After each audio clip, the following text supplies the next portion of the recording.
Yeah. Welcome to This Week Inside the New York Knicks, episode 4 of the 2024 NBA season, right? And we'll be talking about all of the events that took place between the 18th and the 24th. So I'm back on a timely fashion. Let's get some people in the building, y'all. Definitely, as you get on the show, hit the like button and subscribe if you're not subscribed. So definitely tell a friend, tell a friend. Let me just send this message out. But we are rocking, man. You now rocking with the most popping Knicks YouTube on the net. I am the objective fan, straight out of Kings County, New York City's finest. And you know the vibes, y'all. So look, air horns, air horn. I do want to say happy Thanksgiving to everyone celebrating the holiday. Um, Salute to y'all. Me and the wife, we decided to do our own Thanksgiving celebration. So it's a lot of work preparing for that. But the good news is we did all of our food shopping early and on time. So I don't think we'll do another show before Thanksgiving. So I just wanted to give a quick happy Thanksgiving salute to all you guys. Oh, I also have to give a big New York City salute to the parlay builders, man. We hit big. We managed to hit 2 nice parlays this past week. One was I believe it was an 8-leg parlay. The other was a 9-leg no, it was an 11-leg parlay, which actually paid out plus 4,100. So salute to the parlay builders, man. But hey, man, if you want to get involved with the parlay builders, we try to at least, I don't want to put an exact number on it, but we put out at least 2 bets a week, right? 2 to 3 bets a week. So I definitely want to give a huge salute to the parlay builders. And if you want more information, I will give us some insight on that a little later in the show. What else I want to talk about before we get started? Oh yeah, today's topics. So today we're going to be talking about a couple of things that we got on the screen. Well, I got a lot of topics, right? But the flagship topic, if you're watching this based off the thumbnail, we will be talking about Zion Williams, Zion Williams' potential disappointment, right? Because he wasn't signed to the Knicks or traded to the Knicks, and he left CAA, and that's a whole big deal. We're gonna get to that. That's gonna be today's flagship topic. We'll also talk about Deuce McBride's injury update. It's kind of weird because when he first went down, we didn't know that he would be down for this long, right? We'll also talk about, of course, some of the games, the Knicks and the Jazz. Oh God, yeah, the Knicks and the Jazz game. We're gonna talk about that. We'll probably touch on a little bit on the other 2 games too from last week, the Washington and the Phoenix game. I introduced a new segment called. Sorry, I introduced a new segment called Nick of the Week. I will be introducing that today. So each week we will be selecting the Nick of the Week. That's a new segment. We'll talk about the whole Rick Brunson saga with the whole was he overpaid and this, that, and the third, the league investigating. We'll get into that. We'll talk about, of course, the power rankings, right? We haven't touched on the power rankings yet because I wanted to give it some time. Like it was very early. Team starting out pretty rough. Look at Milwaukee, how they're climbing up in the East, right? So this was a lot going on. I wanted to give that some time to breathe, right? And then word on the street and more, right? So this is This Week Inside the New York Knicks, man. This past week we went 2-1. We beat the Suns and the Wizards, but we lost to the Jazz. Salute the Knicks will be champs. He is not only a mod, he is a channel member. Salute to you, Knicks will be champs. I got an early start. You know, I know the family's going to be coming in soon. I sent out all the blasts, but I'm trying to be timely going into the new season. Oh, you know what? Before I even continue, some show dates. I'm gonna do a next Knicks in 10 episode next week. I'm looking at Wednesday, December 4th. Just look out on the channel under the live feature. You'll be able to see all the future shows. So it's a holiday week, so I'm not sure if I'm gonna get it all done this week, but definitely when you check the live on the channel, when you look at the live videos, you will see the list of the upcoming broadcasts. But that's definitely one broadcast I'm doing for sure because each and every 10 games we like to analyze, how the Knicks is doing, where we are so far.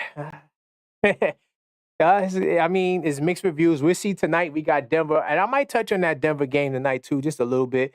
But I'm not going to spend too much time on the Denver game because The cat might not play. Last time I checked, he's still questionable. If you guys have any new updates, let me know.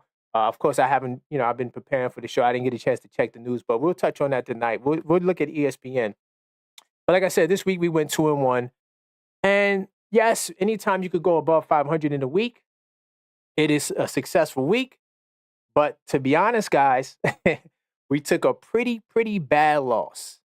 This was the worst loss of the season to the Jazz, and I'm gonna get into why in a second. But that's all for all the updates. And by the way, for those of you guys that love the live play-by-plays, I'm holding off on that right now because they canceled the game. Well, they didn't cancel the game, but they took the game that was supposed to be on TNT off, and now it's going to be on MSG. So I'll wait for the national TV games to do the live play-by-plays.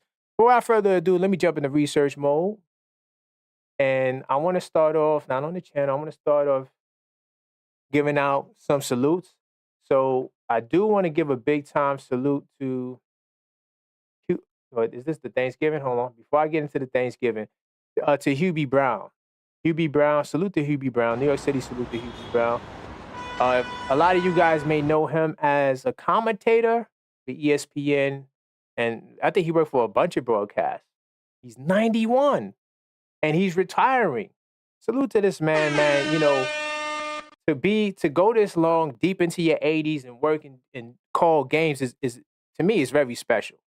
The man is definitely one of the best broadcasters I've ever heard. I mean, on the point where the man does dynamic breakdowns. Like he literally takes the game, explains the game, but doesn't over-explain it and make it all flow so casuals can get a taste of what's going on in the flow of the action. So he will be calling one more game. ESPN did the right thing, right? And this is, of course, the Burke Magnus. He said it on Jimmy Triana's podcast. Sorry if I butchered that name. He said, we're going to give Hubie one last shot on a game. And so that's what's up, man. They're going to give him one last shot. Hopefully I catch that game. Salute to ESPN getting it done. And of course, like I said, this is actually a picture of him in the 80s. If you guys didn't know, I know a lot of you guys are OGs that be on my channel, that y'all go back to the 90s and the 80s. But Hubie Brown, he was Patrick Ewing's first coach. So salute to Hubie Brown. Once a Knick, always a Knick. You already know we got to give out the salutes, man. This channel is about giving love. And like the late, great, notorious B.I.G. said, got to spread love. It's the Brooklyn way. So that's what we're going to continuously do. So I'm going to jump into the Thanksgiving. So yeah, this is some Thanksgiving messages. Salute to everybody who celebrate Thanksgiving. Hopefully a lot of you guys do. It's a great time to get along with family. For some of the Knicks, they had great messages. Like I said, if you missed the opening intro, I will be hosting Thanksgiving at my house this year. Wish me luck, guys. But, Jalen Brunson said he's thankful for his family, his friends, those in his circle that always supported him nonstop and who've always been there. So salute to Jalen Brunson giving his salute. And then there's a whole bunch of people. Mayor Adams, Carl Anthony Towns says, I'm thankful for my family in Madison Square Garden. So yeah, salute to everybody that's thankful on Thanksgiving. Just wanted to give you guys a big salute and shout out. I'm thankful too to have family come by the house. So a lot of people may not have access or be around their family. People pass away, things of that nature, people move. So I definitely take heed to that. And just want to wish everybody happy Thanksgiving. So let me move forward. I do also want to give a shout out before we officially get into things. Jamal Crawford, right? Once a Knick, always a Knick. New York City, salute to Jamal Crawford. By the way, did a great job.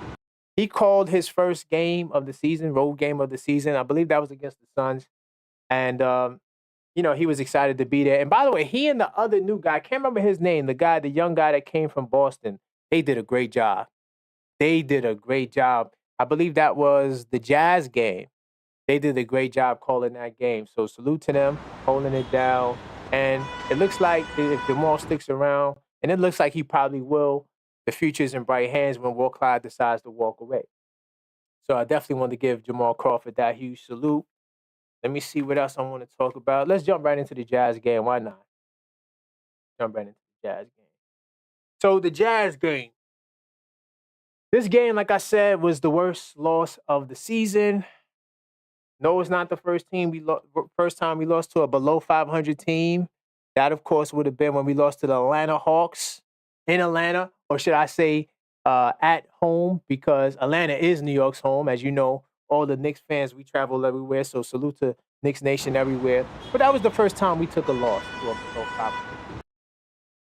Now, the reason why this is significant, and I talked about this on the TikTok short I did, you guys got to understand. Last year, what fueled our 50-win season was the fact that we were 29-5 against teams that are below 500. So right now, our current record against below 500 teams is 6-3.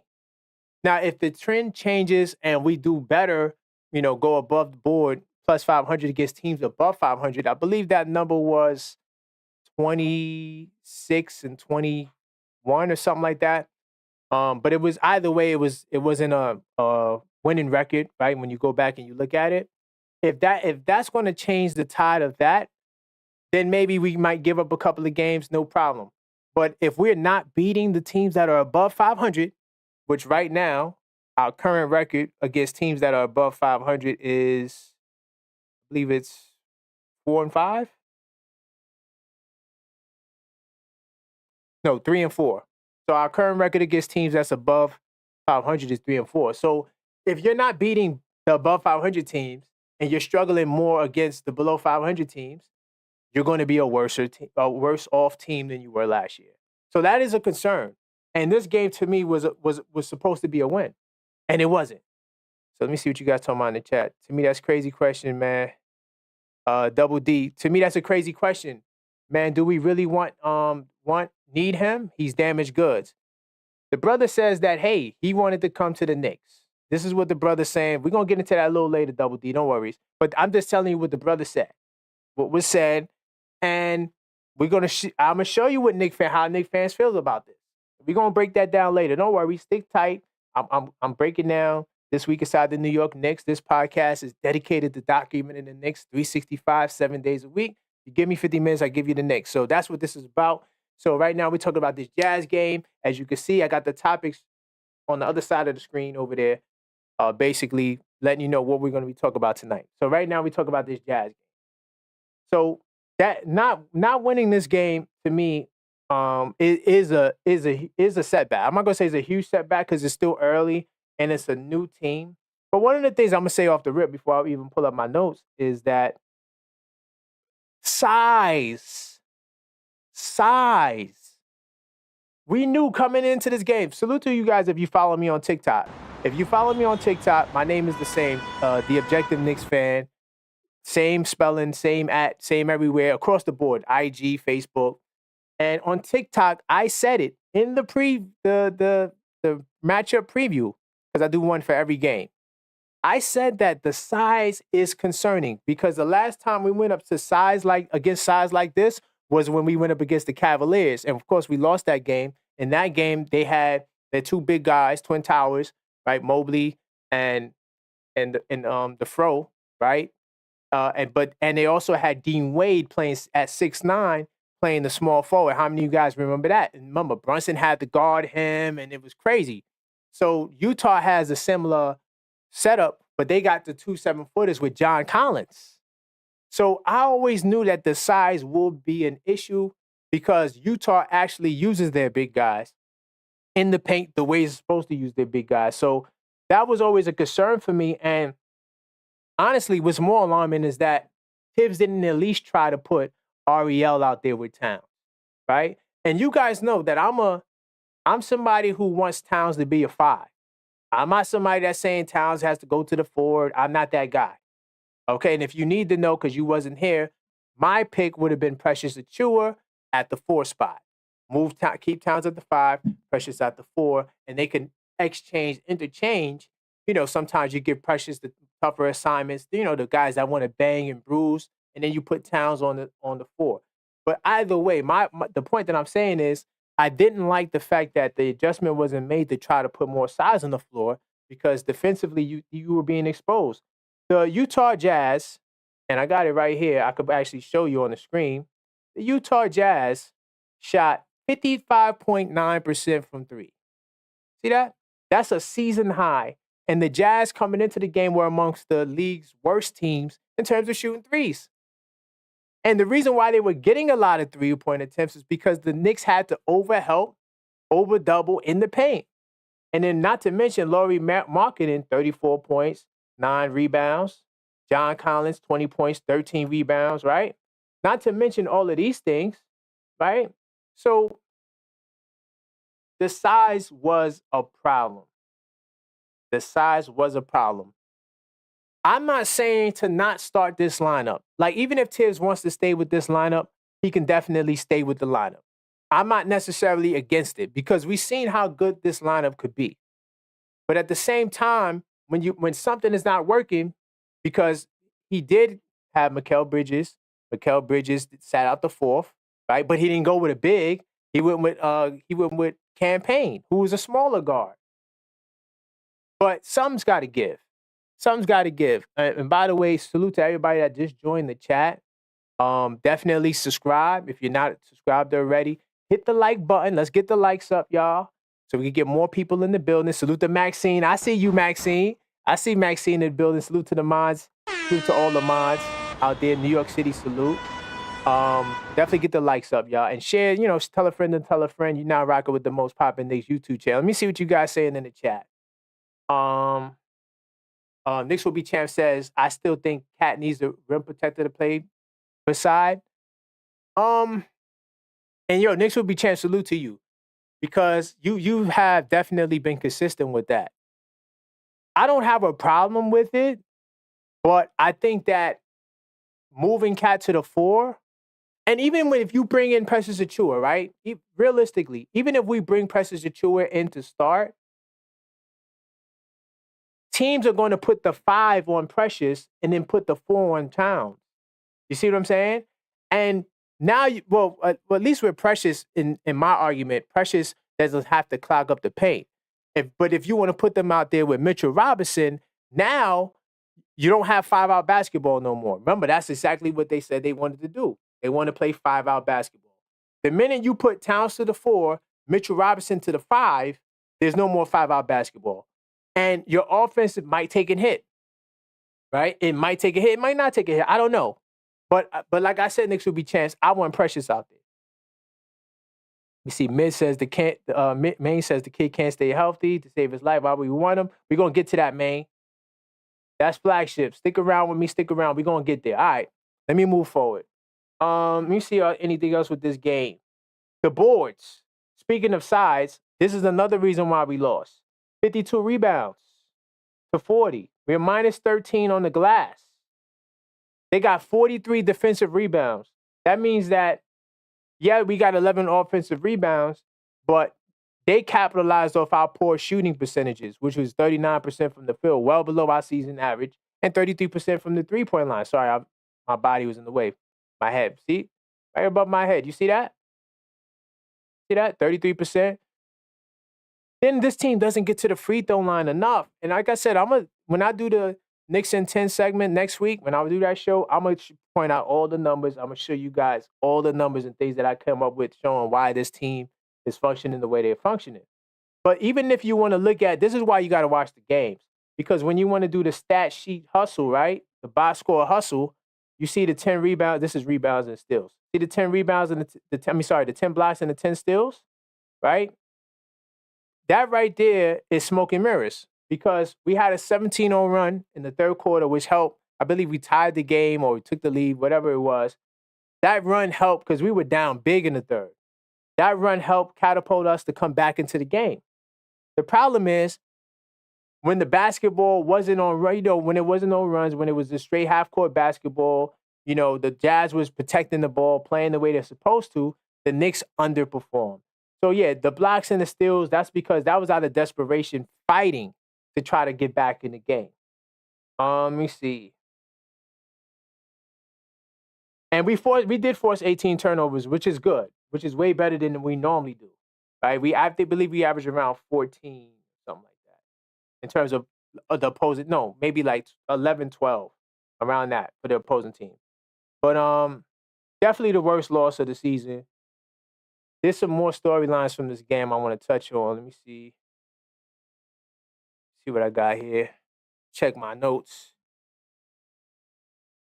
So, and you know what's funny too? Like, this is talking about the 4-game win streak.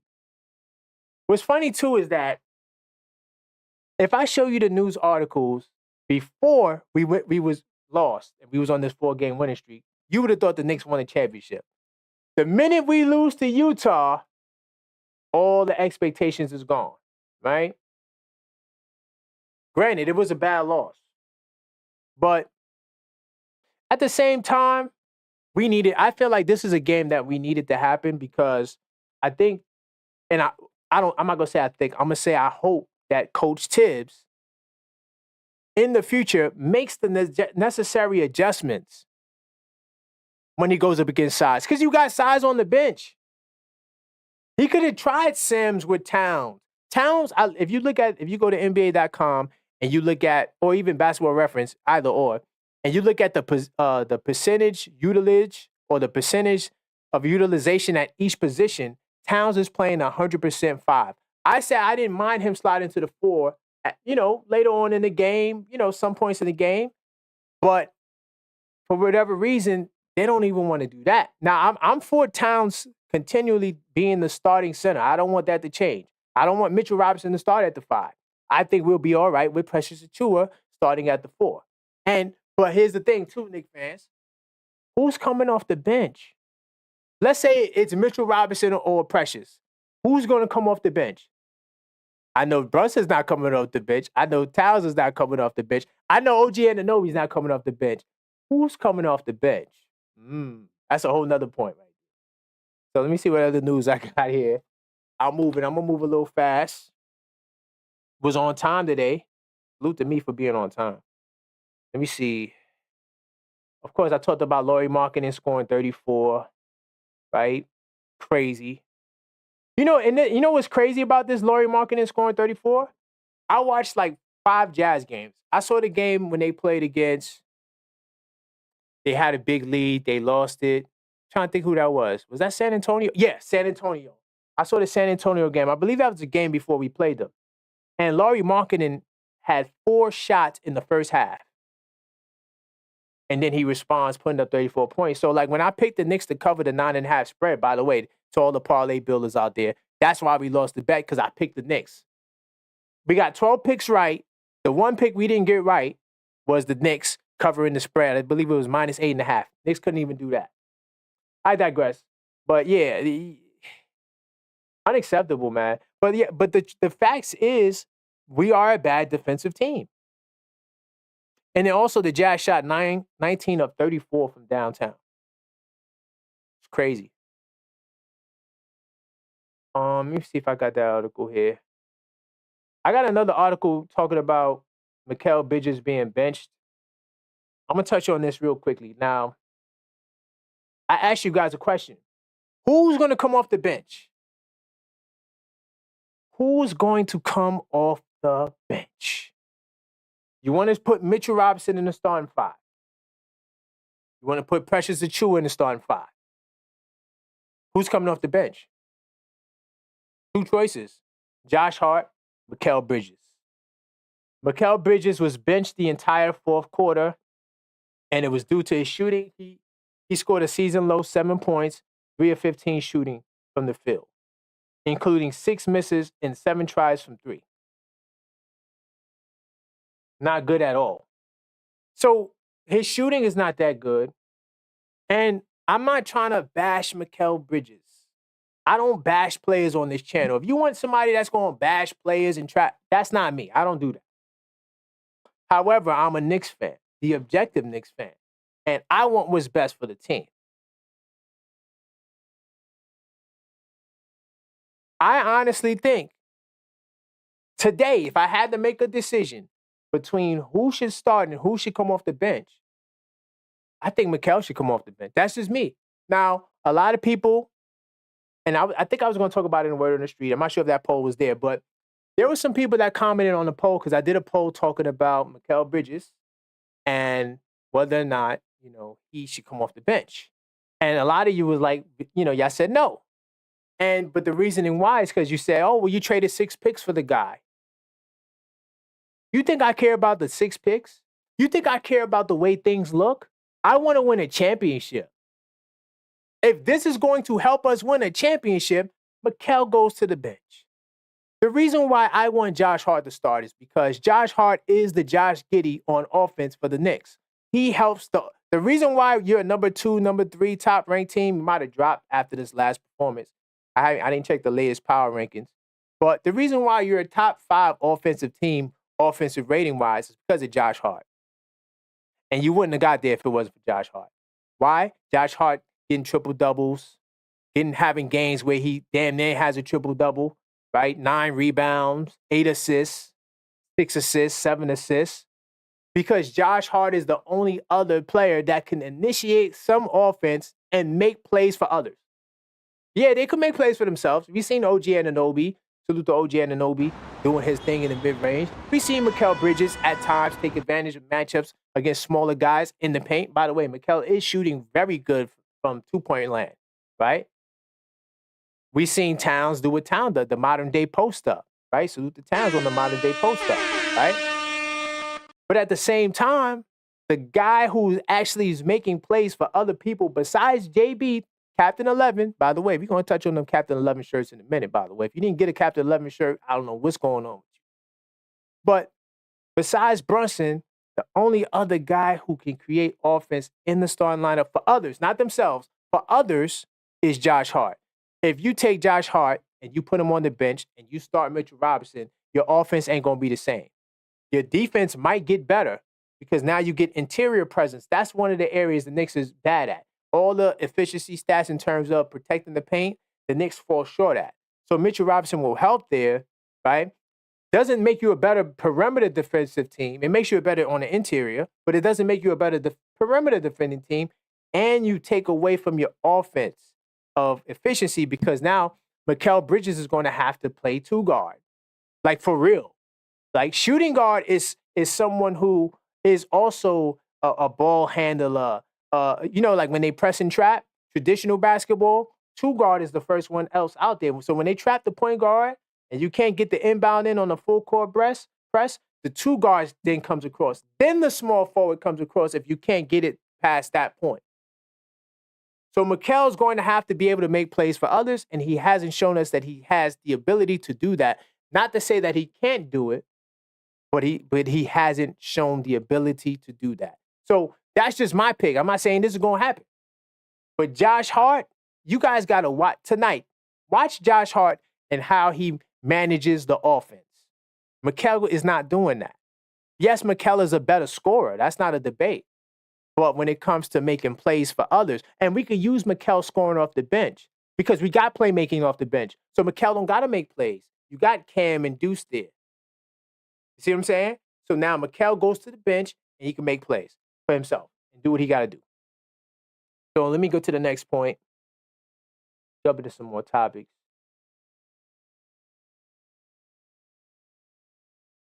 Campaign starting to turn some heads. So big salute to Campaign, man. First off, you know why I want to give a big time salute to Campaign? Because this brother wanted to come to the Knicks. You know what he said? He said the Knicks, they got a chance to win a championship. Salute to Campaign coming to the Knicks, man. New York City salute. New York City salute.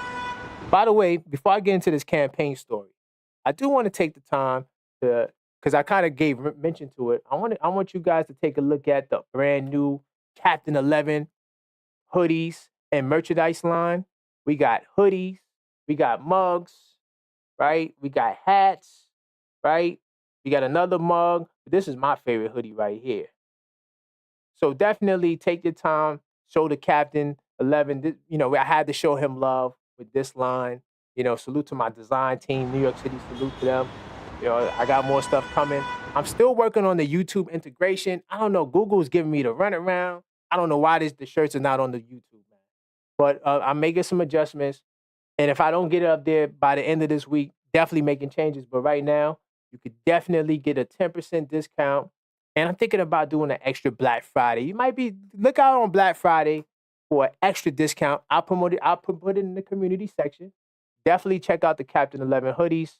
You get the chance, and how you get there, the link should be on the screen. It's not. Let me see if I can get it up there now. How you would get there is you would go to shop.theobjectiveknicksfan.com. As you can see, I got it right there, listed on the screen. Shop.theobjectiveknicksfan.com. Okay? and check out some of the Captain 11 line merch. So now let me get back into campaign.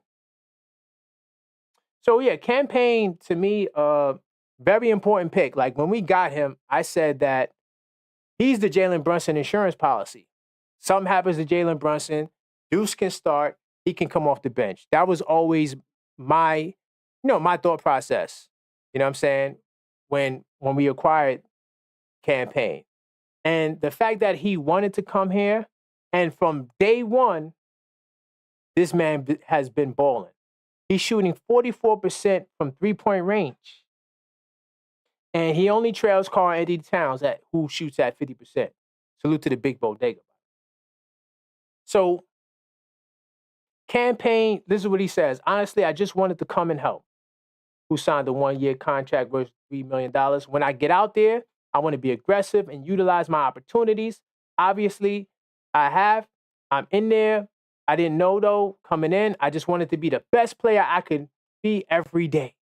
Right? So salute to campaign, getting the limelight from New York media. To be honest, no offense to Tyler Kolek, but I honestly believe in my heart, mind, body, and soul that campaign was always a better fit to be that guy for this team off the bench. I always believed that. I just felt like he's a veteran, had a lot of playoff experience. You need a guy like this when you're going up to go battle the Celtics, the Pacers, right?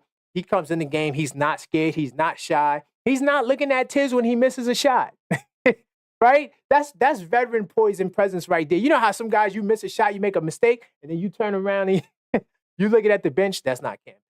So I just wanted to give a salute to campaign. I concur with everything this article is saying. He is definitely has been someone that has been holding us down. By the way, too, to give a quick update, last week I spoke about Jericho Sims. Why is Jericho Sims in the lineup?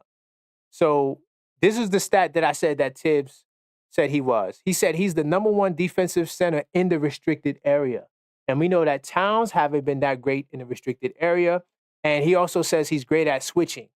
So that's the reason why I had a note here. Make sure I update that. But yeah, that's why Jericho Sims is in the lineup, y'all. Real quickly, before we get into flagship, I want to talk about Deuce McBride and a couple of other topics. Deuce McBride, I'm a little concerned about Deuce McBride, y'all. I'm a little concerned about Deuce McBride. You know, this is the first article that came out. This came out November 19th. Not sure if you guys saw this, but this article was talking about the Knicks are unsure if Miles McBride knee inflammation is tied to an earlier injury. Miles McBride missed the second straight game, right? And I'm not quite sure. This is what was asked of Coach Tibbs. He says, I'm not quite sure. I just want to let it calm down. And then once he's ready to go, we just don't want him we just don't want it to linger. And it seems like it's lingering now, right? Now I'm gonna go into another article, right? So that was then. This is 4 days later, on November 23rd. Miles McBride misses 5th straight game, but close to Knicks' return. Okay, so he's out, Tom Thibodeau said before the game. He's close. He's doing a lot more, but he's not there. We'll see where he is tomorrow. Now that we're here, let me see if I could, do I got it here? I don't. Hold on. I'm going to check the injury report real quickly for tonight's game. So, okay, it says here that this is tonight's game against the Nuggets. It's saying that Miles McBride and Towns, they're both game time decisions.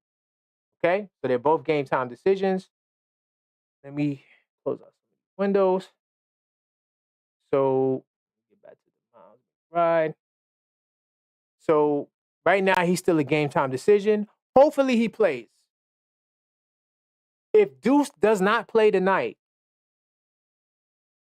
and he winds up missing the rest of these games on this road trip, he might be out in longer than we expect. Because he's always been a game time decision every day.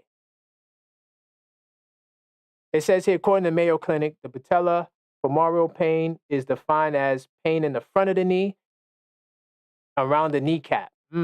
It's also known as runner's knee. So does Deuce McBride have runner's knee? I don't know. Let's see. Just to give a Deuce McBride update, let me say what's up to some people before I continue the show.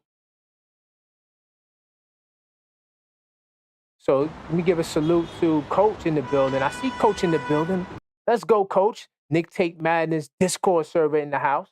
By the way, I'm going to talk about that in a second, how you can be a part of the Nick Tate Madness Discord server. He says, I would just sit Miles until he's totally ready. Just give Pat-Man some time and play more bigs. Facts. Pacome Dadier. Why this young brother can't get time? You know why Pacome Dadier is solid? Because even if his shot is not falling, he still can be effective. See, that's the problem with today's modern NBA. These guys are one-dimensional, yo. They are one-trick ponies. Pacome Dadier is a two-way player. Salute the Knicks 100 in the building.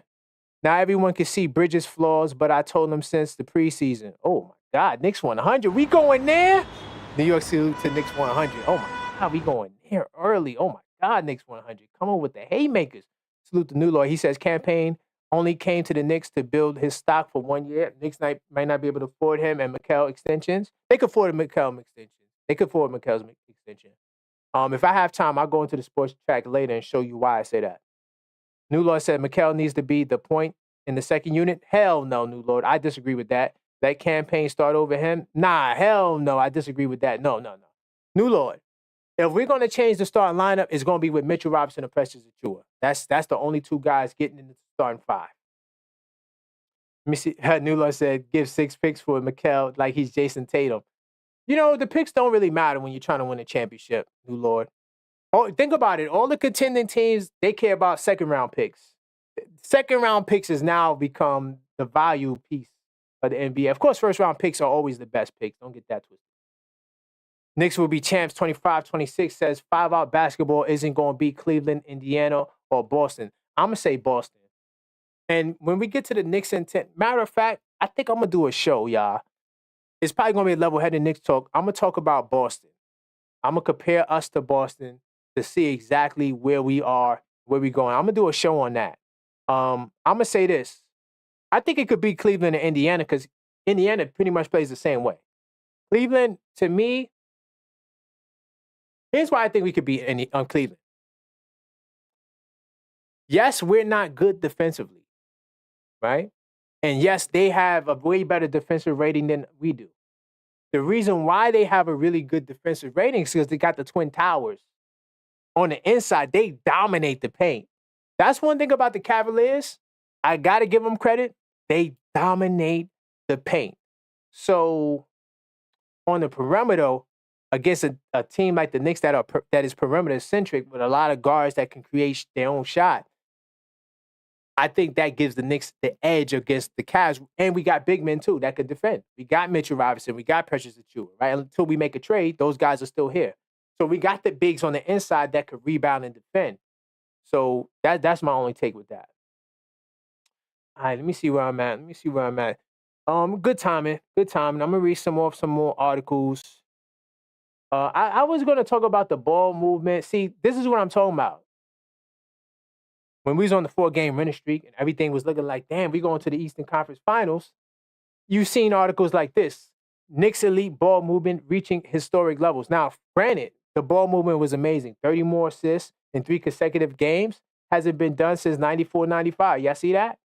Impressive. 15 years longer than that since they have done it at least 4 times in a row. Wow. So the 30 assist mark is key. And hold on, I do think against the Jazz, I do think, let me see the assist level. We had 25 assists against the Jazz. So yeah, we could have looked to create some more shots though. Brunson had 8 assists. Josh Hart had 6 assists. How many assists does Mikal Bridges have? 0. I'm not trying to attack Mikal. But your 2 guard in this system has to be able to make plays. And right now, they kind of running a position list. Like Josh Hart is a power forward and a 2 guard, right? Mikal Bridges is a 2 guard and a small forward. OG is a power forward and a small forward. Like, it's just, the system is all over the place, all right? It is all over the place. But I just don't think that that Mikal Bridges as a 2, to me, I don't think that your offense, I think your offense will run better with Josh Hart playing the 2. But that's just me.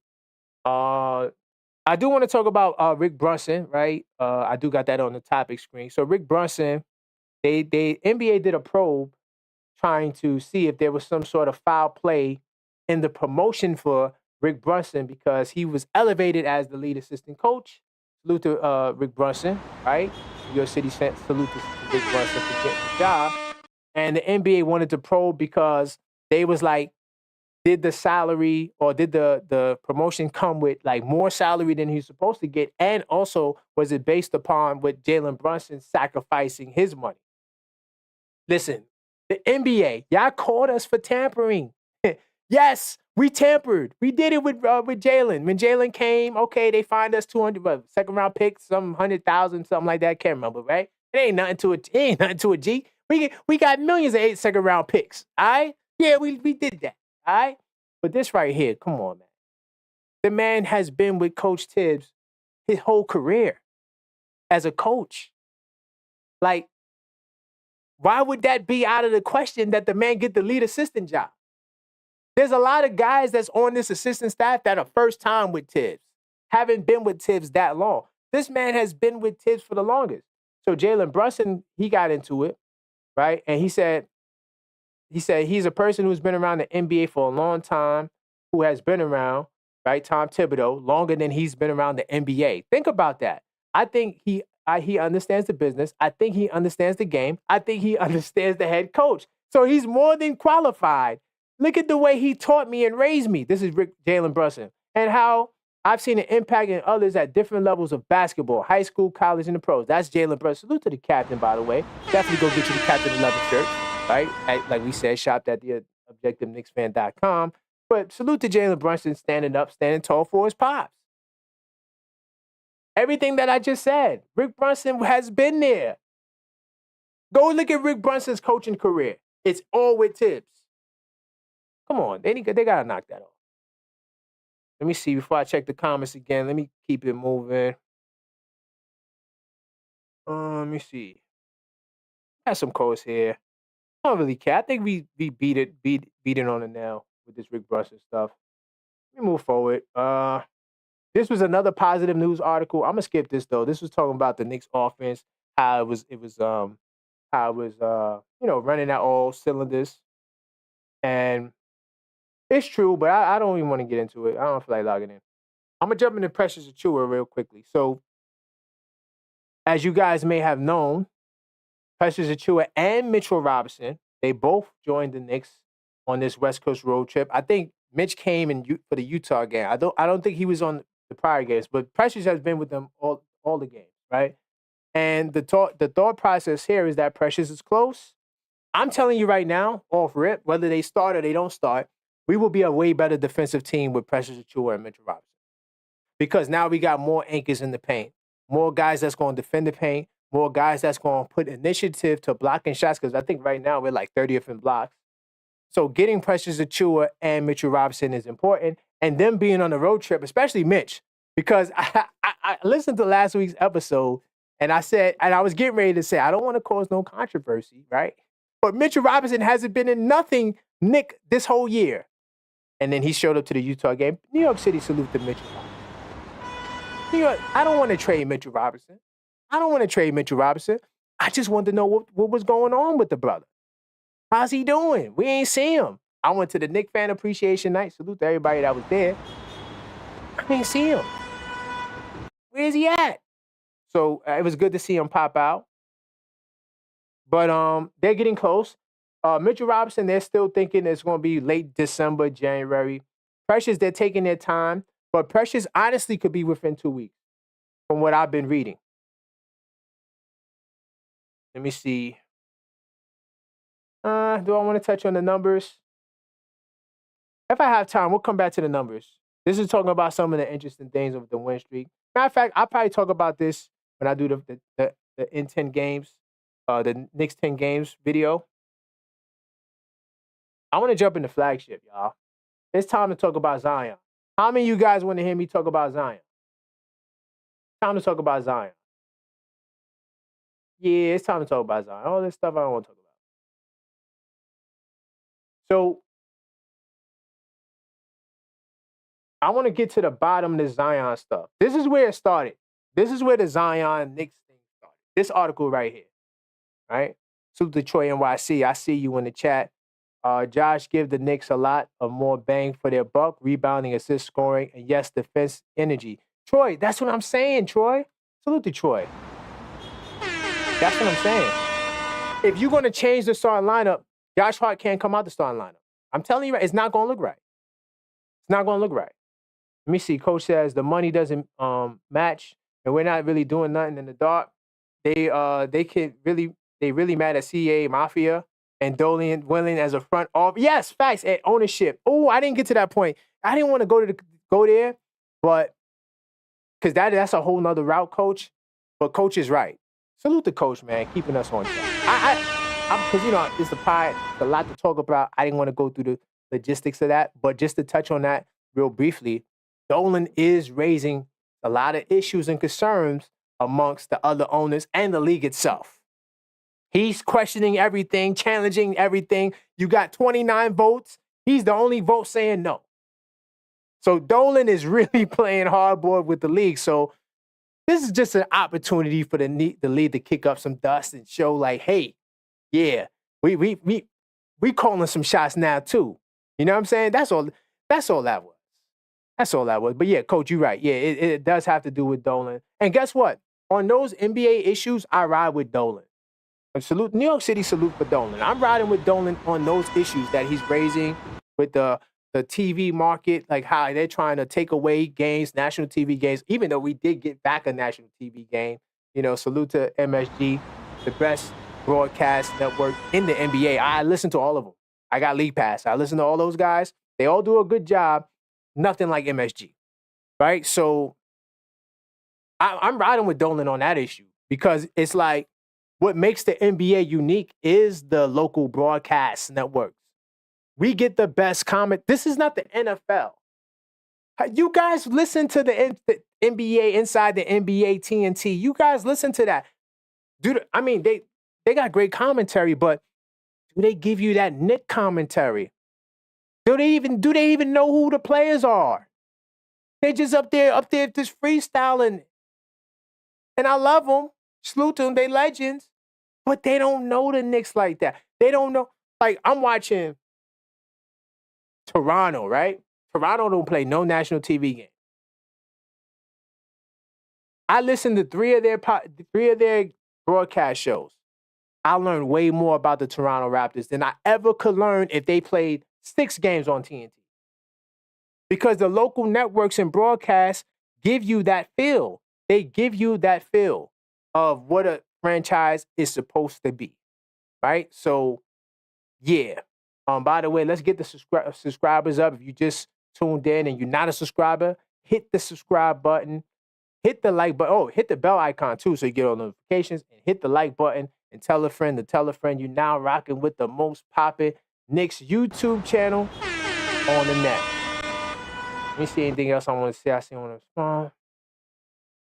Let's see. Those picks will cost us also more money when we need to. Oh, yeah. But Coach, when you say that the first round picks cost us money, you got to understand, we got a gang of second round picks. The second round pick is where the contenders play. The first round picks is where the rebuilders play. Because when you look at all the contenders, we stacking up second round picks. Look at how Denver is active in the second round, right? Look at who else, all the other top teams that are active in the second round, because we can't afford, in a lot of cases, we couldn't even afford another first round pick. We're so tightly bunched underneath the second apron cap that if we would have had those, remember how many first round picks we had? Didn't we have like 2 or 3 first round picks this year? We would not have been able to acquire those picks. So yes, those picks had to go because we're trying to win a championship. This is next level stuff. And matter of fact, this flagship topic that we're about to get into is going to show you why I say we are championship contenders, right? So this is the article that all started this rehash this whole Zion to the Knicks and CIA and all of the I don't want to call it conspiracies, but all of the mentions of Zion and New York. Okay, so first off, before I even get to that, do I got the other article up here? Salute to this. Salute to the Pelican. The brief. This website does a great job of explaining what Zion Williamson's contract looks like. Right. So I'm gonna start off. Okay, so look, check this out. According to the Athletics' Will Gullery, Zion Williamson's 5-year, $197 million max contract extension that he signed in 2022 included some interesting stipulations. Check this out. A clause that the deal made is that so the last 3 years of his agreement are not guaranteed. Yes, I said Zion Williamson's contract, the last 3 years are not guaranteed because he only played 29 games in 22, 23. Okay? So because he didn't meet the game criteria, his contract is not guaranteed. So literally at the end of this year, the Pelicans can get rid of him. Matter of fact, I think up to, and I think this article talks about it. If not, it's one of the other articles I got. Basically, the Pelicans have up to January 6th where they can waive Zion and his money won't even count against the cap.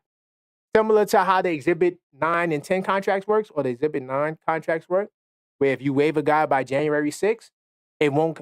That's the type of deal that Zion got. Okay? So I'm going to give you the Clutch Points article, and I'm going to give you the real article too, because, I am a fan moonlighting as a journalist, but I do believe in some sense of journalism. So this is the Clutch Points, right? No shots to nobody, right? No shots to nobody. I don't do that on this channel. But at the same time, a lot of the assumptions that's made in this article, to me, is just, it's not really right there. It's not, it just doesn't make any sense to me, right? Now, it says here, the New Orleans Pelicans, Zion Williams, and TAA have split up, as reported by Sam Amick and Joe Vardon of The Athletic. The agency that represents a variety of NBA stars like the Knicks, Jalen Brunson, Karl-Anthony Towns, damn near the whole Knicks team, right? Donovan Mitchell, Devin Booker, right? The interesting about Williamson's decision to change agency is that the Knicks themselves indirectly played a role in the split between the Pelicans forward and CAA. Sources told Clutch Points. So they got sources. Who are the sources? I don't know. I'm not knocking them, but yeah. Even before the 2019 draft was sealed, right? The New Orleans Pelicans had the number 1 pick, and he had made it clear that he wanted to come to New York since the beginning, right? Somebody in the chat talked about that. When we get to Word on the Street, if we have time, I might pull it up. And at the beginning of his career in New Orleans, Williamson expected more from his representation in regards to pursuing a trade to New York. Sorry, my head was in the way. You didn't see that. Right? You see that? Williamson expected more from his representation in regards to pursuing a trade to New York. Okay? This was one of the 2 driving factors that resulted in the split.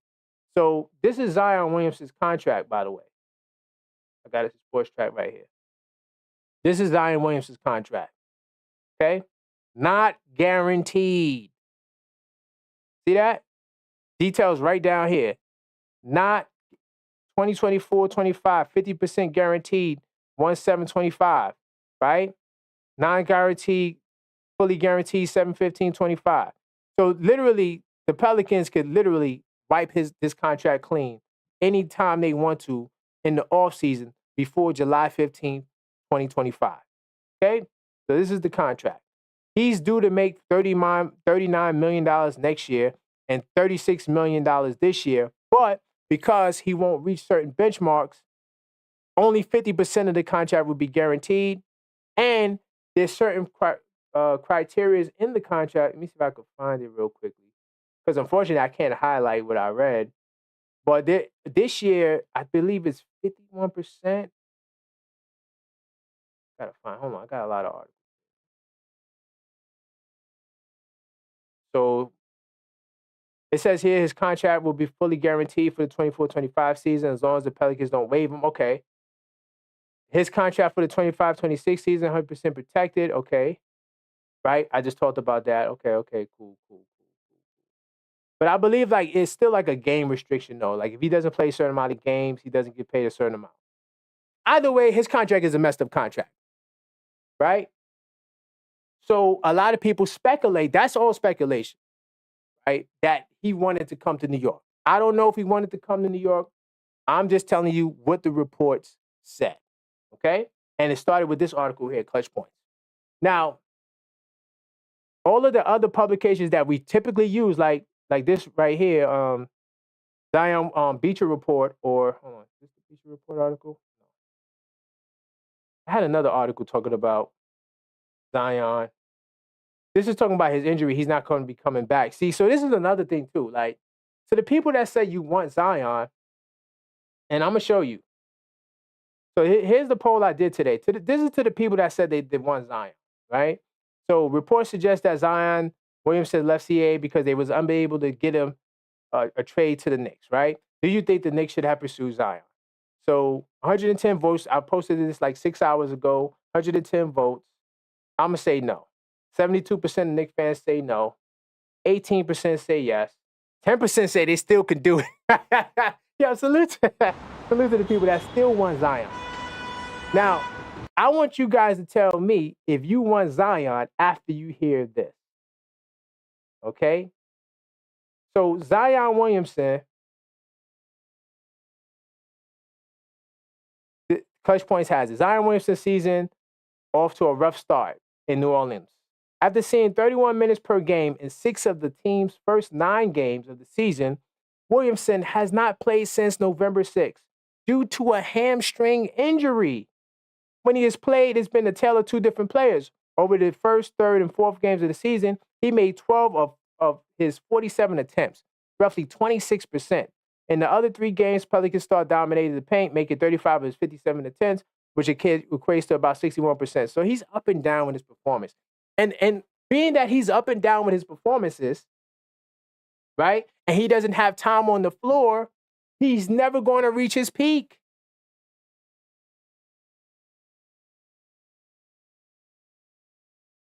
I'm telling you guys right now, I don't know what you thought when you clicked on this video, but this is the objective Knicks fan. Subscribe if you're not subscribed. I'm going to say this. In my opinion, right, you don't trade for Zion Williams, never. Zion has had one good year. He has had one good year as a professional player, right? And that was the year he didn't get hurt, and he was averaging 26. I got his basketball reference right here. We on point today, y'all. I got all the sources right here. This is Zion Williamson's career, okay? This year is the year you want Zion, 2021. This is when right after this year is when he signed the contract for 2022. 61 games, 33 minutes, 27 points, 7 rebounds. He's not a rebounder. Not a rebounder, y'all. Yes, he was averaging 8 rebounds this year, but it's only 6 games. More than likely, he would have ended up in the 7 rebound range because it seems like when he's at his peak of his performance, 7 rebounds is it. I'm telling you guys off rip, I never wanted Zion. So to answer the question, did the Knicks drop the ball by not trading for Zion? Hell no, they didn't drop the ball. Hell no. Let me see what you guys talking about in the chat. I had to reverse engineer this. So the Maxine definitely smashed that like button. Troy NYC, if you ever work where you did not want to be, I think you can understand Zion taking a season or 2 off. No, but Troy, here's the problem. Here's the problem with that philosophy. He signed a contract that is performance-based. If Zion takes games off, he sacrifices money. That's why I showed you the contract breakdown. That's why I started with that. I wanted to show you the numbers. I wanted to show you that Zion is taking a hit every time he does not perform. If let's say Zion gets a major career-threatening injury, the Pelicans can outright waive him and don't have to worry about his salary. And then, we got Brandon Ingram, who there's been a lot of rumors about, but he wants money. Go get the money to Ingram. I would argue he is up and down with performances because he does not want to be in an all. Just read that. Let me see. Zion will be a Knick eventually. Knicks will be champs. Okay, Knicks will be champs. We ain't got no more trade capital. We traded all our picks for Bridges. Salute to the person that brought up the picks with Bridges. We traded all of our picks away. How are we going to get Zion? Unless you trade Mikal Bridges. You going to trade OG for Zion? You could do that. How are you going to get Zion? You don't got no picks. No picks. And the Pelicans are going to want picks. And also, remember, he left CAA, so that bridge is burned. You don't leave CAA, the mafia. You don't leave the mafia to get back in. Unless he signs back with the mafia. But I doubt it, because the real reason why he left was because, I had the article, but it was a Bleacher Report article. It had something to do with the contract. Not that he didn't want to get traded to the Knicks. That's not really real news, right? It's just speculation. But the reason why he separates with CAA is because of the contract and the fact that he got hurt, and now he had to sacrifice bread, because his contract comes with a lot of stipulations. Games you got to play. No avoiding Zion. Salute the AP in the building. New York City, salute the AP. No avoiding Zion was a good idea. The guy's never available. And you know what? I did a video. Salute to you guys that's been with the channel for a while. I did a video talking about why RJ Barrett could be a better pro than Ja Morant. And the only reason why I did that video, and I kind of referenced Zion, is because of their health. They both out a lot. Zion and Ja Morant miss a lot of games. RJ has a little knick-knack injuries, but RJ is mostly available. I was watching one of the Toronto games, and they were saying how RJ Barrett has the most points from that 2019 draft class. He has the most total points, not per game. Total points, RJ Barrett. Let me see what you guys saying. That Cat Mitch Precious trio is going to be nasty big man rotation. I loved it. I love it. I love it with Precious starting. I love it with Precious starting, coach. But I'm with you. That's going to be a nasty rotation. Let's see. Troy MIC. Josh gives the Knicks a lot. More bang for the buck. Okay, yeah. I read that. Precious is not a bum. Who says Precious is a bum? Y'all wildin'. You think Precious is a bum? By the way, speaking of channel members, because I see some of my channel members in the building, definitely, if you've been rocking with the channel for a little while, and you want to support the channel, and you want to see the channel grow, more than just hitting the subscribe button, the like button, you could also join the channel. We have channel memberships. And let me tell you something. My channel memberships is popping, right? Some of the things you get when you become a channel member, of course, you get the badges, loyalty badges. That's cool, right? We got members-only live chats. We got priority reply to comments. Anytime I see my members put anything in the live chat or in I get a lot of comments on the channels when I do the polls or in videos. I go to my members first because they help support the channel, right? So anytime you want to comment read or you want to comment, you want interaction in your comments, it's better off to be a member. Of course, we got the photos and the status updates. I got this thing I do on my unfiltered thoughts, right? I try to do them at least twice a week. I'm going to be doing a little bit more. The next thing I'm going to do, too, is I'm going to give my members the opportunity to actually create shows or give me suggestions for shows. So if you guys have shows you want me to talk about, you want to do a deep dive, you want to do a level-headed Knicks talk, something you might want me to discuss on the podcast, I'm going to give that opportunity to the members. So definitely, my members get a lot of bang for their bucks. Of course, my members always get shouted out.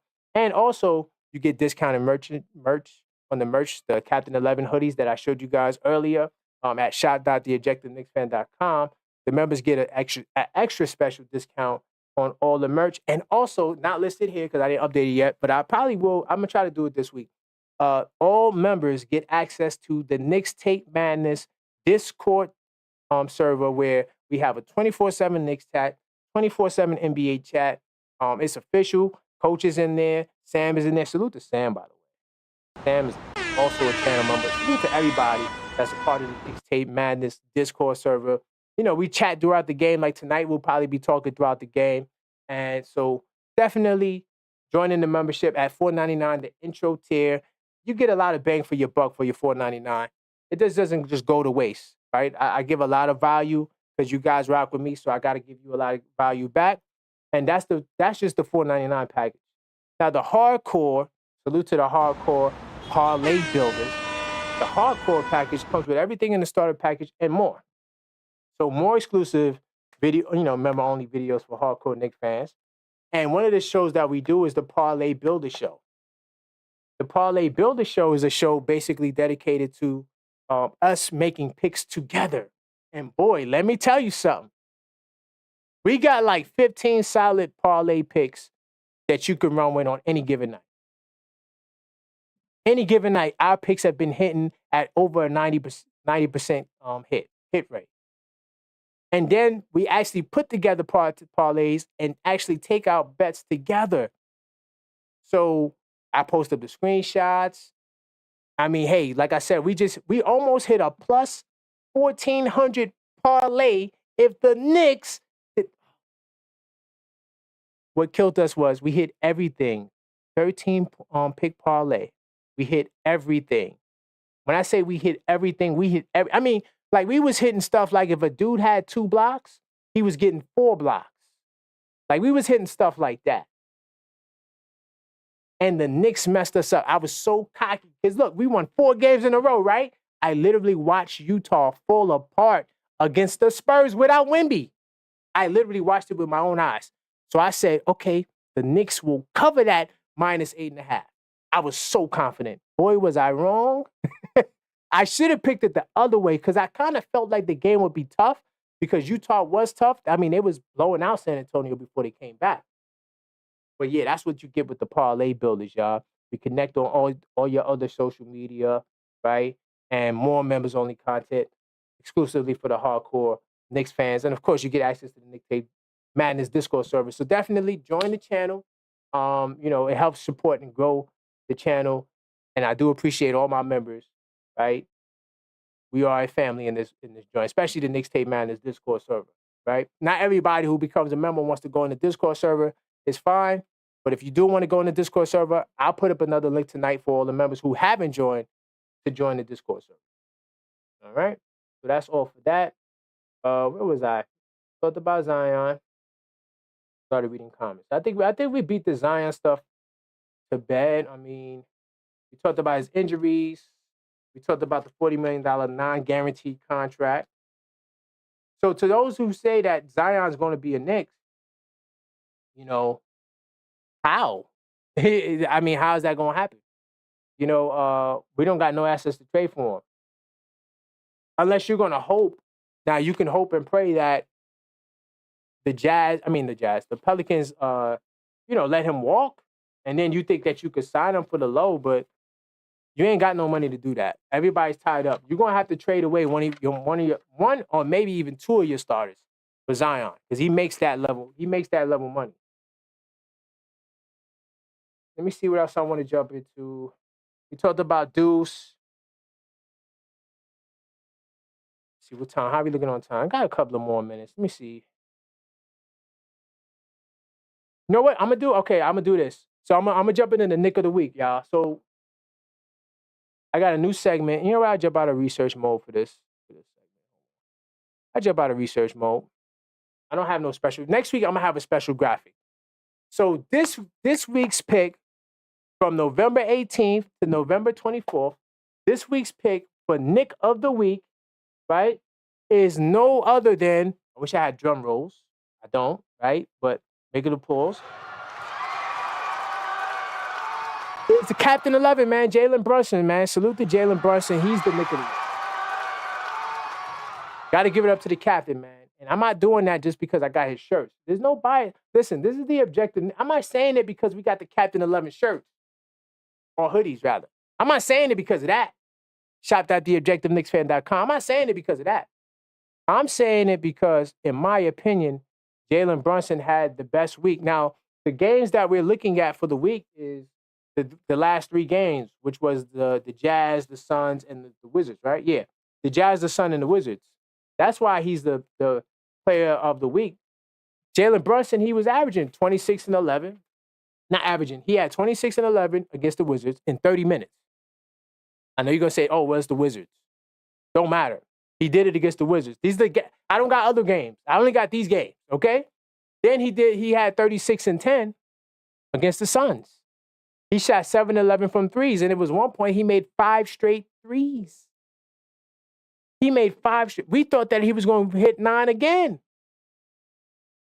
The Brunson burner was on fire. And then against the Jazz, which was the worst loss of the season. Oh, God. But against the Jazz, he had 23 and 8. And went 5 of 5 from the free throw line. Over this span of 3 games, he averaged 28.5 points and 9.6 assists. Yeah, JB Smooth. Now, the other candidates could have been OG. He definitely had a good game against the Jazz. Karl-Anthony Towns also had 2 solid games, but JB was the model of consistency. And JB is definitely back in his groove. So that's my pick. So this is the first time we ever did the Knick of the Week, and I'll be doing it every week. So I do got the power rankings too. I said I was going to talk about that. So this year we're going to look at two websites. We're going to look at Bleacher Report and we're going to go by ESPN. So I'm not looking at all the bottom team. I don't care about anybody who's ranked after the Knicks, unless like they're right around the Knicks. So wait, where's the Knicks at? Did I pass the Knicks? I can't remember where they got the Knicks. 15, 14. Wait, what year is this? This can't be this year. This is September 30th. Okay. Grab that one. Hold on. All right, let's go. So this is ESPN. Let's do ESPN. I don't know where my Bleacher Report article is. All right, I got to find that. Next week, we'll get back in the Bleacher Report. No problem. But this is the power rankings, ESPN's power rankings and I'm going to give you the date. So this is November 20th, okay? So this is the most recent power rankings, and it took place during our time span. So I'm going to go back down to the Knicks, and then we'll work our way up, or we'll just look at the teams that's right around the Knicks. So right now, they got the Knicks as number 13 in the East. Now, this is the problem with this power rankings that the ESPN is running. I'm going to tell you off rip, right? Oh, I'm not in research mode. My bad. How? So this is the ESPN power rankings, right? They got the Knicks at number 13. So we're 8-6 according to when this dropped. We already lost to Utah. We might lose to Denver tonight. I don't know, man. I didn't preview the Denver game. We could look at it after this. But I didn't preview the Denver game yet. But yeah, it's just not looking good. Right? And we actually dropped from the 12th spot. At the 12th spot, well, they got Sacramento right behind us at the 14th spot. Dallas at the 12th spot. Memphis at the 11th spot. And Minnesota at the 10th spot. Now, notice these 3 teams. Right? You got Minnesota, Memphis, Dallas. These teams, on a lot of people's projections, were ranked like top 3 in the West, top 4 in the West, right? And the Knicks is top 3, top 2 in the East. All these teams are down on the rankings right now. Man, and I think Minnesota lost Minnesota lost to Boston, right? They beat Toronto, but they lost to Boston. And that Houston game gonna be tough, boy. Oh my God, them Houston Rockets. I love basketball. Yes, I love the Knicks first. That's my first team. But man, I love watching. I watch all of these teams play.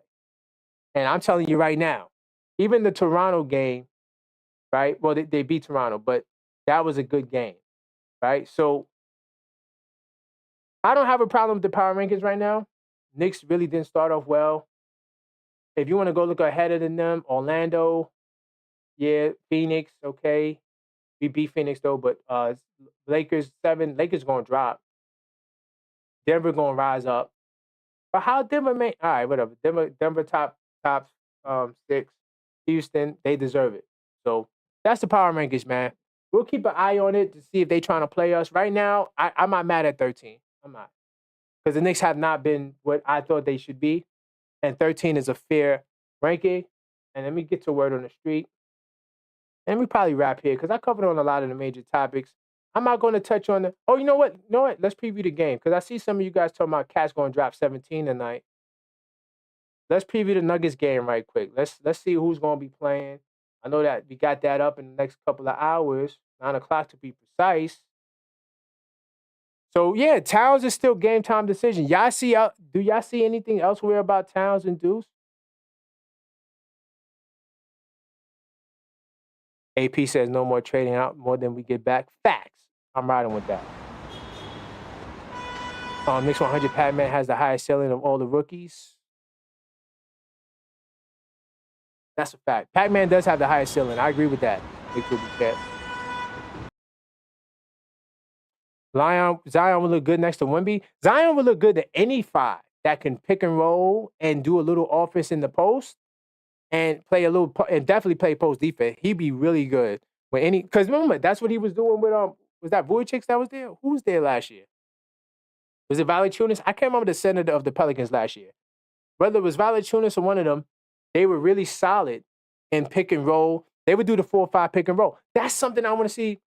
Well, that's something I wanted to see when Randall was there. I wanted to see more Randall, Mitch pick and roll, but of course he's gone.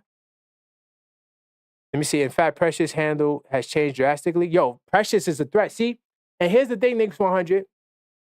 Precious, you can still play 5-out basketball with. That's the thing I don't think people understand it. That's the difference of Mitch and Precious. With Precious, you can still play 5-out basketball. Not that he's a good three-point shooter, but he is a threat to knock down the three ball, so you cannot get off of him. Mitch, if he's not in the dunker spot, no one's guarding him. Where you going to put Mitch at? Mitch has to be in the dunker spot, in and out the paint, because he thrives on offensive rebound. But we're going to do another show talking about that. Let's preview this game right quick. Right now, the Knicks are plus 3.5. That's not bad. I guess they're assuming because Towns is playing. You know what? I might take that plus 3.5. No, you know what? No. I'm not even touching this game. Yeah, I lost too many money. Listen, all my bets in the parlay builders was on the Knicks. I swear to God, the best that we lost, all because of the Knicks. And sometimes it'll be just the Knicks busted parlay. The Knicks, picking the Knicks to win, picking the Knicks to score, certain amount. I'm trying to avoid the Knicks because, yeah, it's just bad luck for me when it comes to Knicks are bad luck for me. But some of the things about Denver though, here's one thing that to some people might like or might ease some of your concerns. Denver does not have a big lineup. They don't. They start Payne Watson they start? Is he wait, hold on. Payne Watson. Oh wow, Payne Watson's game time. Well, I was gonna say they start Payne Watson. He's 6'7". So he's somebody you could match up with. It's different from having Aaron Gordon there, right? But yeah, Payne Watson. So I wonder who else they're gonna start. They got this kid here. He's not bad. Strawther, Julian Strawther, he's all right. Yeah, he can play. Denver bench got some all right guy. I mean, they kind of go under the radar, but these young boys could play. It's just that I don't know if they're ready for championship level. But yeah, these guys are. So Payne Watson might not play.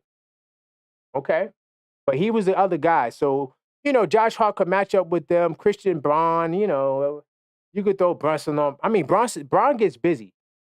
And I learned this from watching Denver telecast. Right, Christian Braun has not had a game where he didn't score 10 points this season. He's been solid for Denver. I mean, on the offensive side, solid. Defensive side, that's a whole nother. They remember the defense took a hit. Now, Russell Westbrook comes in. He gives a lot of energy and effort, but the Knicks could actually win this game. Now that I think about it,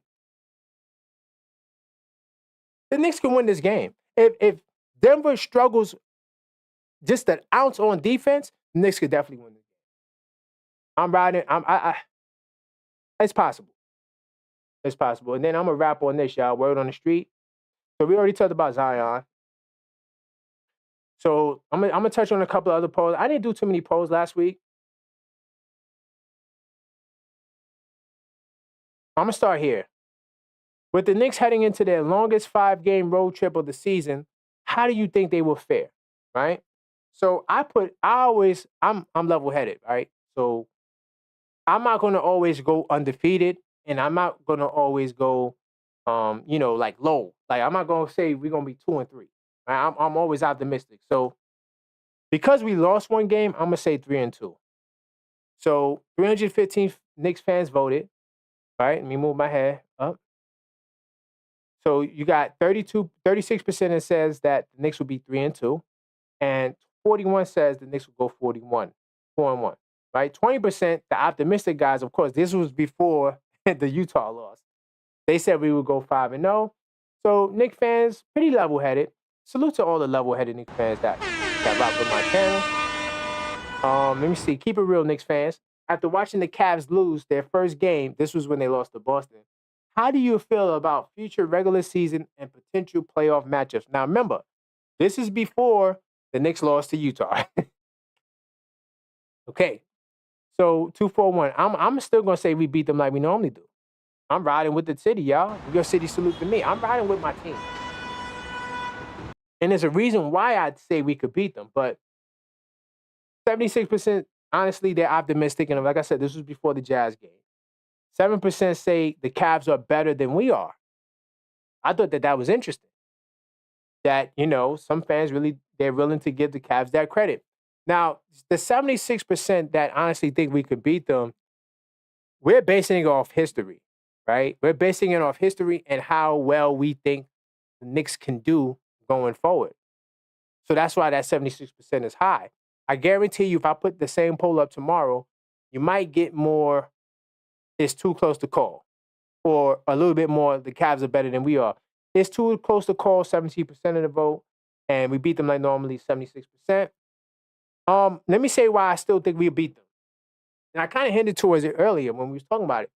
I don't honestly believe that the Cavs on the perimeter defensively will be able to hold up in a lot of the regular season games and even in the playoff series. I really do think that could come back to rear its ugly head. Like, we have a lot of firepower from 1 to 3. And to me, that's the weak link of their defense. Yes, right now, our defense is terrible. It's mediocre.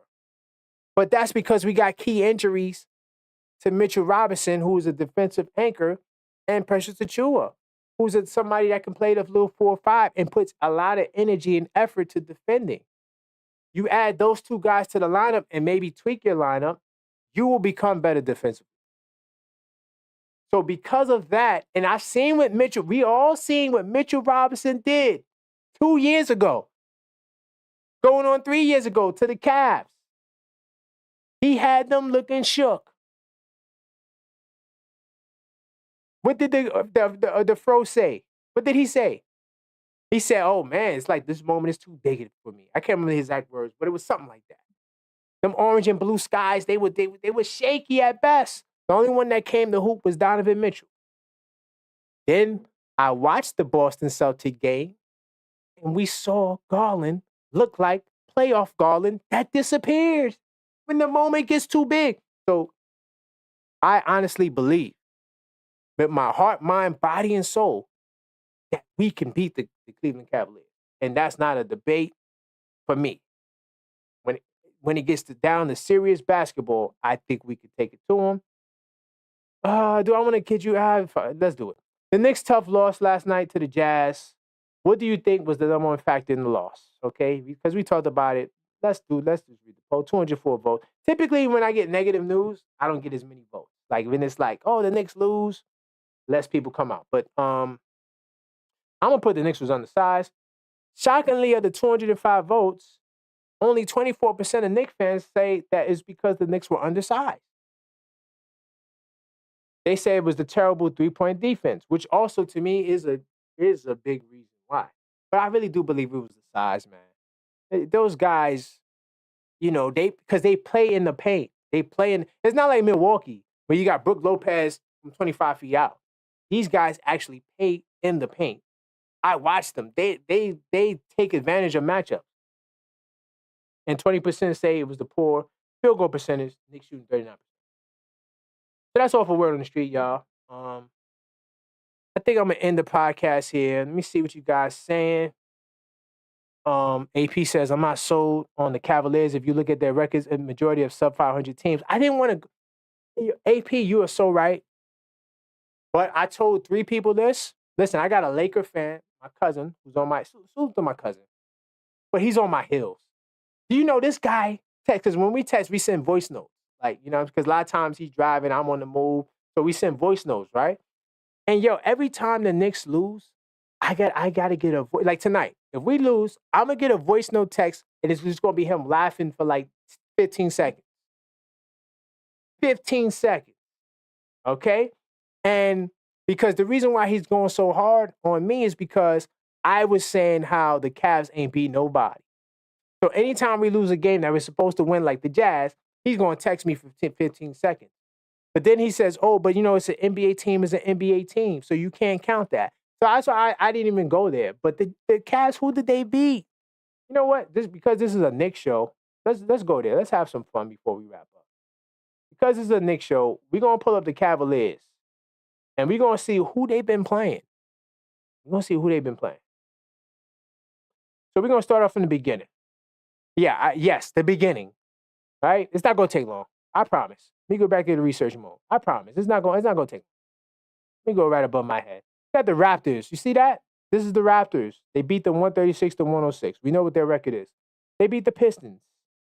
This was before the Pistons got into their groove and was playing solid basketball. They beat the Wizards. They beat the Knicks. I give them the Knicks and I give them the Lakers. Those are two good wins. Knicks and Lakers, two good wins. I'm not giving them the Magic because Paolo wasn't there. They beat the Bucks twice. We seen what happened with the Bucks early in the season. They didn't know who they were. Now they're getting somewhat of an identity now, right? Okay? They beat the Pelicans without their squad. Okay? They beat the Warriors. This is another one. So far, I give them 3 real wins.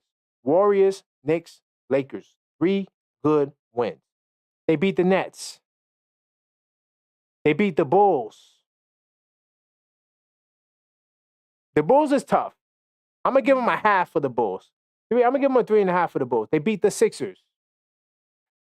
They beat the Bulls again. They beat the Hornets, who at one point was playing good ball. But then they lost to this. But hold on. But this Hornet game, though, there's something to this Hornet game. Hold on. There's something to this Hornet game. Hold on. Yeah, look. They beat the Hornets. See, this is why you got to watch the games. They beat the Hornets. No center at all. All their centers is hurt.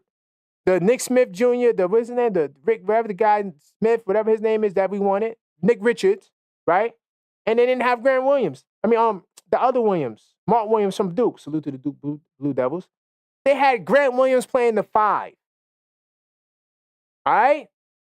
This is the Cavaliers. I didn't make this up, y'all. I'm giving you all of the Cavs wins thus far.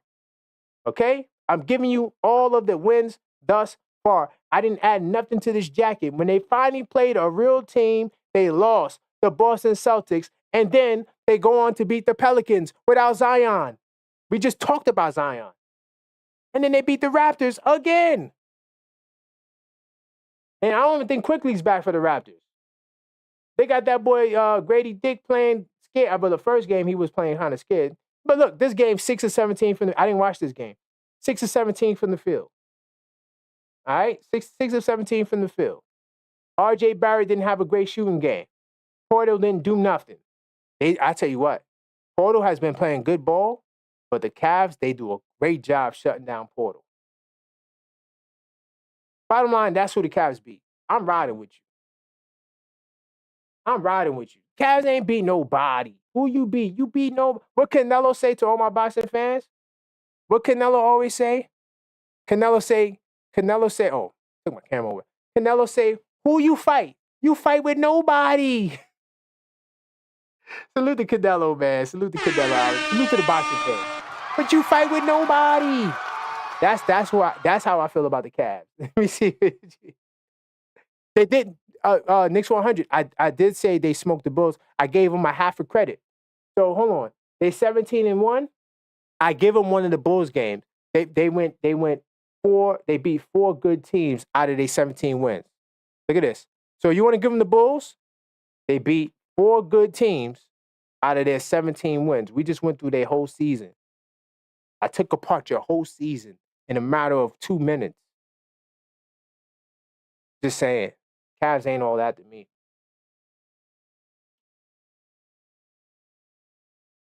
Oh, looks like they did lose to the Celtics. Yeah. But still no team take them seriously. Facts. Yeah, look at their opponents. Facts, AP. Look at their opponent. I agree. That's why I had to go through it. Because they beat teams that would be good, but they didn't have their guys. Like, how do you give that credit? Let me see what you guys talking about before I wrap up.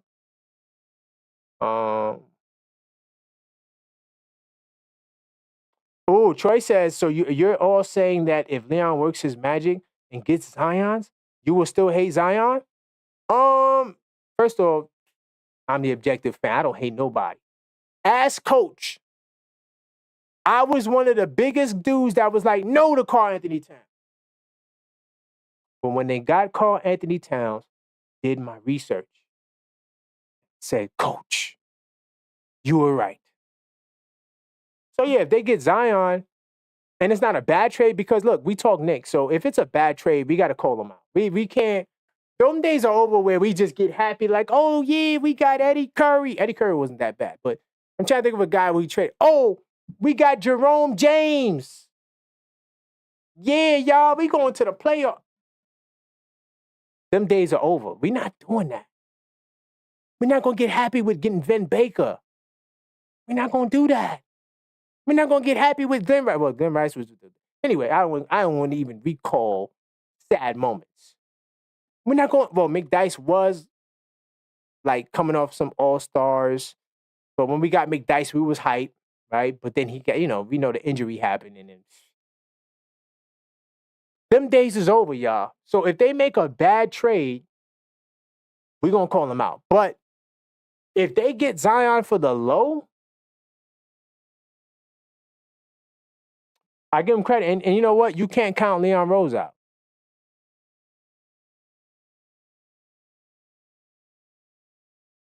Oh, well, you know what? AP, you see, I can't. Everyone has injuries, AP. I'm riding with you. AP says how many players we were missing when they played us. We were missing half our bench, to be honest. But I don't use that as an excuse because, to be fair, the missing player argument usually just goes for stars. Paolo not being there. Zion not being there. You know what I'm saying? Like, if your best player is not there, Quickly was the point guard for Toronto. Right? So I could even use Quickly if I wanted to for Toronto. But Toronto's not a good team. They're not. Philadelphia right now is not a good team. They're not. So yeah, when we use the excuse, I don't really do it for guys that are not like top 2 players. Like if you beat the Bucks and Giannis is not there, come on. But if you beat the Bucks and Brook Lopez is not there, yeah, Brook Lopez is important, but I mean, but in our case, bench guys. So yeah. AP, you know what? Looking back at this game, right? I can't say the reason why we lost this game. Hold on, I got it up right now in research mode. I can't say the reason why we lost this game was due to Mitchell Robinson not being there or like us missing him and Precious pretty much. Because that's the only 2 guys that really were missing that count like in the rotation. I'm going to tell you the reason why we lost this game. We lost this game because Darius Garland had 34 points. That's the only reason why we lost the game.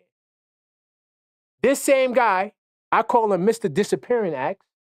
If I can go back real quickly, right? I'm going to go back real quickly. So you see how he had the 34 against us, right? Okay. What did he do against the Celtics? Remember, and this game was a close game. We all watched this game. I'm pretty sure all you guys watched this Celtic Cavs game. If not, you probably didn't too. Yeah, not everybody watches NBA like that. But what did Darius Garland do against the Celtics? 3 of 21 from the field. This is playoff Darius from 2 years ago. That's who returned. He went 3 of 21 from the field, 0 of 6 from three-point land. Had only 8 points. That's why they lost to the Celtics. If Darius Garland would have played half a decent, they might have won that game. But let's keep it real, y'all. When it gets time for Cleveland to rise to the occasion, there's always something for holding them back. And to me, they are a step below us. That's just how I see it. Salute to Donovan Mitchell. He's been doing his thing. Salute to both the big guys, Mobley and Allen. But when we get, guys, listen, if Tibbs does what I think he's going to do to the start lineup, this team will be way different. And you know what, guys? That's all for this pod, man. Thank you guys for rocking with me, man. It's been a really great show. New York City salute, Child Kids, everything. You know, this is This Week Inside the New York Knicks, episode 4. We'll be back every Monday at 6 o'clock. So subscribe if you're not subscribed. Hit that like button. Salute to all the new subscribers that subscribe, by the way. I did see we got us some new subscribers. Definitely take the time to subscribe if you're not subscribed. And hit the like button as well. Also, you know, to those that's been listening that want to support the channel, wants to take a step forward, definitely go ahead, join the channel, you know, become a member. We talked about a lot of the perks. You get parlay builders, Nick Tape Madness Discord servers, right? Unfiltered Thought segment, giving the members an opportunity to influence the content on the channel, and a lot more to come, y'all. I got a show that I'm getting ready to do. It's going to be crazy. It's going to be fire. Not ready to announce it yet, but look out for the community section this week. You might see some new updates. You might see some new changes. But and happy Thanksgiving, y'all. Like, if you wasn't here earlier, you know, I'm really big on holidays because it's a time where you get to see your family. And this year, me and wifey, we hosting Thanksgiving. Oh, Lord. Oh, boy. You know what I'm saying? It's been crazy. So, but, you know, if I don't see you guys again before Thanksgiving, just want to wish you a happy and healthy. And be on the lookout. I'm going to try to get a level-headed Knicks talk in this week. I'll let you know. Just keep your eyes out on the live section, like I said earlier. And, you know, tell a friend, man. Thank you guys for rocking with me. And until next time, go, Knicks.